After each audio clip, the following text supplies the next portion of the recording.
সারা দেশে তীব্র দাবদাহে বিপর্যস্ত জনজীবন। এর মধ্যে হচ্ছে বারবার লোডশেডিং। এমন সময় সাধারণ মানুষ স্বস্তি পেতে হাত বাড়াচ্ছে হাত পাখার দিকে। হাত পাখার শীতল বাতাস ক্লান্ত শরীরে এনে দেয় প্রশান্তি। আমার ছেলে মেয়ে 4-5 ছেলে মেয়ে আছে, তাগরে লেখাপড়া করাইতেছি, বিয়া শাদি দিছি, বিয়া করাইছি, সংসারে জমি জিরাত রাখছি, বাড়ি ঘর করছি। এই ব্যবসাটা আমি অনেক আগে করতাম, আবার নতুন করে স্টার্টিং করছি। আমি 15-20 জন লোক নিজে খাটাইতেছি। তারপরে এই ব্যবসাটা আমি পাইকারি সেল দেই। বাঙালির জীবনে হাত পাখা তৈরি ও ব্যবহার হাজার বছরের।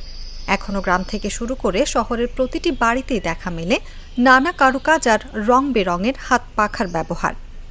ময়মনসিংহের গফরগাঁও উপজেলার বলদিমুখী ও দীঘা গ্রামকে এখন অনেকেই চেনেন হাত পাখার গ্রাম হিসেবে।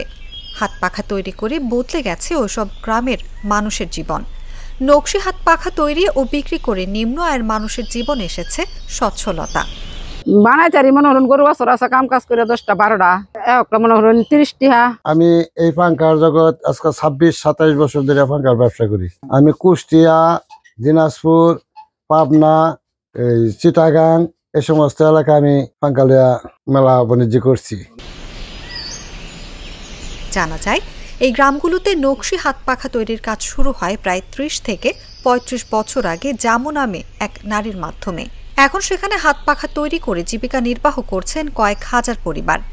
এই গ্রামগুলোতে প্রতি সপ্তাহে লাখখানেক হাত পাখা তৈরি হয়।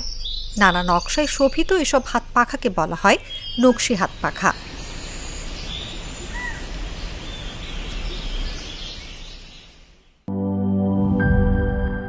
She is brave. She is free. A generous soul with many possibilities. Glaze Skin.